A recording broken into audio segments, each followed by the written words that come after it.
इस कहानी की शुरुआत में एक फैमिली को दिखाया जाता है जो कहीं जा रहे थे और इस गाड़ी में 2 बच्चे भी होते हैं जो कि भाई बहन होते हैं। साथ ही यहाँ उनके पेरेंट्स भी होते हैं, पर तभी उन लोगों का एक्सीडेंट हो जाता है और ये सपना देखकर एलिना नाम की औरत नींद से जाग जाती है, जहाँ उसका पति फ्लावियो भी होता है। और फ्लावियो उसे देखकर समझ जाता है कि एलिना ने फिर से वो सपना देखा है, इसलिए फ्लावियो उसे वो सब भूलने को कहता है क्योंकि वो एक एक्सीडेंट था। साथ ही हमें पता चलता है ये लोग एक वोट पर होते हैं जो फ्लावियो की होती है और यहाँ उनके फ्रेंड भी आ रहे होते हैं ताकि ये लोग यहाँ पार्टी कर सकें, जहाँ हेनरी अपनी गर्लफ्रेंड मार्टिना के साथ आया था, जिसे हेनरी बोट दिखाने लगता है। और इस बहाने मार्टिना हेनरी के साथ वहीं पर इंटीमेट हो जाती है और जब तक यहाँ फेडरिको भी अपनी गर्लफ्रेंड क्लॉडिया के साथ भी आ जाता है और अब इस बोट पर 6 लोग हो जाते हैं जो पार्टी करने के लिए यहाँ से निकल जाते हैं। और उस रात हेनरी का बर्थडे भी होता है। इसके बाद फ्लेवियो और फेडरिको उसे अपने साथ ले जाते हैं, जहाँ उसे वो एक डॉक्यूमेंट पर साइन करने को कहते हैं, क्योंकि अपने दोस्तों के मुताबिक हेनरी काफ़ी गरीब होता है और ये दोनों हेनरी को एक जॉब ऑफर करते हैं जहाँ उसे एक अच्छी सैलरी मिलेगी। और इसके लिए हेनरी उन लोगों का शुक्रिया अदा करता है। साथ ही हेनरी बोलता है उसके पास एक बिजनेस आइडिया है, पर वो लोग उसकी ये बात नहीं सुनते क्योंकि कुछ साल पहले जब हेनरी के कहने पर पैसे लगाए थे उनका बिजनेस डूब जाता है, जिससे फ्लावियो और फेडरिको को लॉस हो गया था। इसलिए वो उसे मना कर देते हैं और पार्टी में एंजॉय करने को कहते हैं, जहां अब सब लोग मिलकर रात भर डांस और पार्टी करते हैं। अब अगले दिन एलिना जब उठती है वो देखती है हम लोग कहीं दूर जगह पर आ गए हैं, इसलिए वो फ्लावियो को उठाती है और जब वो अपनी बोट को देखता है उसे कुछ समझ नहीं आता। और इसी दौरान यहाँ और भी लोग आ जाते हैं, जहाँ फ्लावियो उन्हें बताता है हम लोग समंदर में खो चुके हैं क्योंकि उनके सोने के बाद बोट पर कोई आया था जो उनका खाना पानी साथ ही उनकी बोट का फ्यूल भी ले गया, जिससे ये लोग अब यहाँ भूखे प्यासे फंस चुके होते हैं। और अब ये लोग सोच में पड़ जाते हैं कि उनके साथ ये कौन कर सकता है। और तभी उन्हें वॉकी टॉकी की आवाज़ सुनाई देती है जिसे ये लोग ढूंढने लगते हैं। और जब वो उन्हें मिलता है दूसरी तरफ से माइक नाम का आदमी बोल रहा था और उसी ने उन्हें इस हालत में छोड़ा होता है, जिससे फ्लावियो उसे कहता है तुम हमसे क्या चाहते हो, जिससे माइक हेनरी से बात करने को कहता है। और जब माइक उसे बात करता है वो उसे अकाउंट का पासवर्ड मांगने लगता है, पर हेनरी को बोलता है उसके पास इतने पैसे नहीं है कि मैं तुम्हें दे सकूं। पर माइक उससे कहता है उसे वो अकाउंट नंबर चाहिए जिसमें तुम्हारे काफी पैसे पड़े हैं। ये सुनकर उसके दोस्त हेनरी पर शक करने लगते हैं, क्योंकि जब फ्लावियो और फेडरिको ने हेनरी के बिजनेस में इन्वेस्ट किया था तो सब पैसा डूब गया था, जिससे उन सबको लगता है हेनरी ने उनका पैसा चुराया है। पर हेनरी बोलता है उसने किसी का पैसा नहीं चुराया। इसलिए उन लोगों में बहस होने लगती है और मार्टिना भी उस पर शक करने लगती है और हेनरी उसे समझाने लगता है ऐसा कुछ नहीं है, पर वो उसकी एक नहीं सुनते। लेकिन फ्लावियो उसे समझाता है कि हमें पहले यहाँ से बाहर निकलना है तो तुम्हें उसे वो पैसा दे देना चाहिए। इसलिए हेनरी उसे अपने अकाउंट का पासवर्ड बता देता है, जिसके बाद वो उससे कहता है तुम्हें जो चाहिए वो तुम्हें मिल चुका है, इसलिए अब हमारी मदद करो।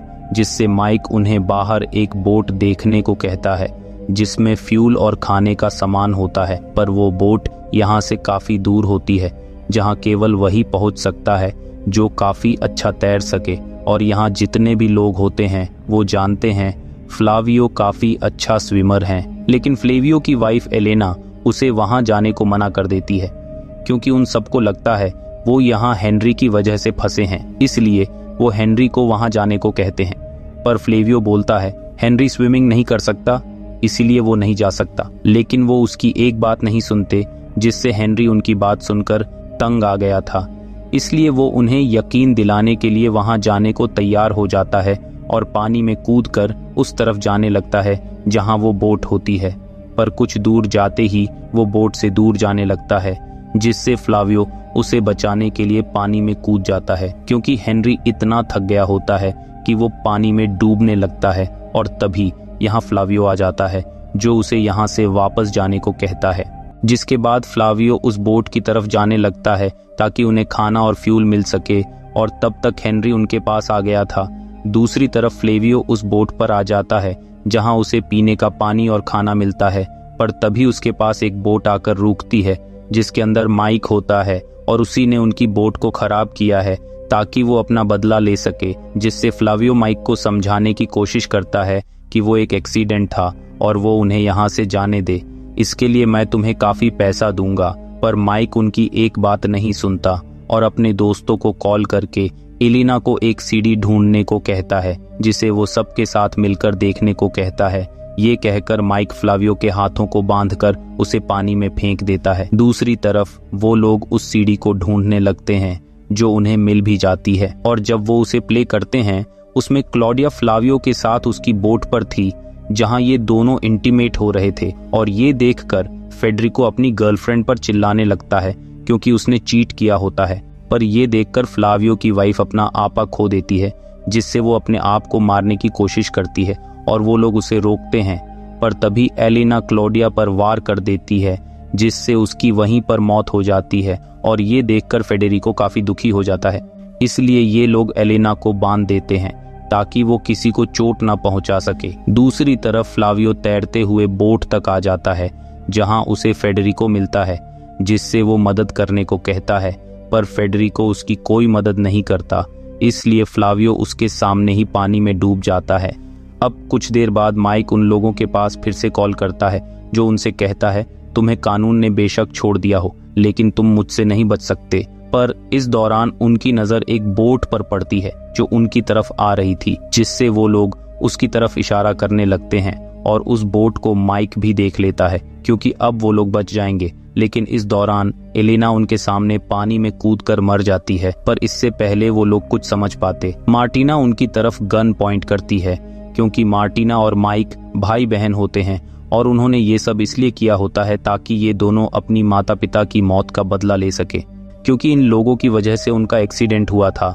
दूसरी तरफ माइक उन लोगों से मिलता है जो उनसे कहता है, यहाँ सब ठीक है, इसीलिए तुम्हें यहाँ से चले जाना चाहिए क्योंकि हमें तुम्हारी मदद नहीं चाहिए। पर ये लोग एक बार वहां जाकर देखने की बात करने लगते हैं और ये सुनकर माइक उन दोनों को गोली मार देता है। और जब ये बात मार्टिना को बताता है, वो माइक पर चिल्लाने लगती है क्योंकि उसे ये नहीं करना चाहिए था। पर तभी फेडरिको मार्टिना को चाकू मार देता है और उसकी गन छीन लेता है, जिससे वो अब माइक से खाना और पानी लाने को कहते हैं ताकि ये लोग यहाँ से जा सके। अब कुछ देर बाद माइक उनके पास आ जाता है, जो उनके लिए खाना भी लाया था, जिसे फेडरिको खाने लगता है और हेनरी माइक को बांध देता है। इसके साथ ही हेनरी मार्टिना का भी ख्याल रखता है क्योंकि वो उसे अभी प्यार करता है। इसके बाद कहानी कुछ साल पीछे जाती है जहां हमें एक गाड़ी को दिखाया जाता है जिसके अंदर मार्टिना और माइक के माता पिता थे। पर उस रात उनका एक्सीडेंट हो जाता है जो उन लोगों की वजह से हुआ था, लेकिन इन लोगों के पास पैसा और सोर्स होने की वजह से पुलिस इन्हें छोड़ देती है और उन पर केस भी नहीं चलता। लेकिन मार्टिना और माइक के माता पिता मरने के बाद उनका इस दुनिया में कोई नहीं था, इसलिए उन्हें एक फैमिली अडॉप्ट कर लेती है। लेकिन एक रात उनका सौतेला पिता मार्टिना के साथ गलत काम करने की कोशिश करता है, जिससे माइक उसे मार देता है और माइक को जेल हो जाती है। जिसके बाद ये दोनों प्लान करते हैं वो अपने माता पिता के कातिलों को नहीं छोड़ेंगे। ये सुनकर हेनरी उन्हें उस रात के बारे में बताने लगता है क्योंकि ये सच नहीं है। और तभी फेडेरिको उसे रोकने लगता है क्योंकि उस रात वो गाड़ी फेडेरिको चला रहा था और हेनरी उनके साथ नहीं था। लेकिन जहां ये एक्सीडेंट हुआ था हेनरी का घर वहीं पास में था, इसलिए उसके दोस्त उसे अपने पास बुला लेते हैं ताकि वो इस एक्सीडेंट का इल्जाम अपने ऊपर ले सके। क्योंकि हेनरी एक गरीब फैमिली से आता था और फेडेरिको के पिता नहीं चाहते थे कि उनका बेटा जेल जाए, इसलिए वो अपने बेटे को बचाने के लिए सारा इल्जाम हेनरी पर डाल देते हैं। लेकिन वो अपनी पावर और पैसे का इस्तेमाल करके हेनरी को छुड़ा लेते हैं। और अब ये सुनकर मार्टिना समझ जाती है हेनरी को फंसाया गया था। पर तभी फेडेरिको को उल्टी होने लगती है क्योंकि उस खाने में जहर था और वो वहीं पर मर जाता है, जिससे अब माइक हेनरी को मारने की कोशिश करता है और मार्टिना उसे रोकते हैं क्योंकि उसने कुछ नहीं किया होता। पर वो उसकी एक नहीं सुनता, जिससे उन दोनों में लड़ाई होने लगती है। पर गलती से गोली मार्टिना को लग जाती है। ये देखकर हेनरी माइक पर चाकू से वार करता है और उसे मार देता है। पर इस दौरान माइक हेनरी को गोली मार देता है, जिससे वो नीचे गिर जाता है। और अब इस बोट पर मार्टिना और हेनरी ही बचे थे। लेकिन इन दोनों की हालत कितनी खराब थी जिससे पता चल रहा था कि ये दोनों अब जिंदा नहीं बचेंगे। और इसी के साथ ये कहानी यहीं पर ख़त्म हो जाती है। उम्मीद करते हैं आपको ये कहानी पसंद आई होगी।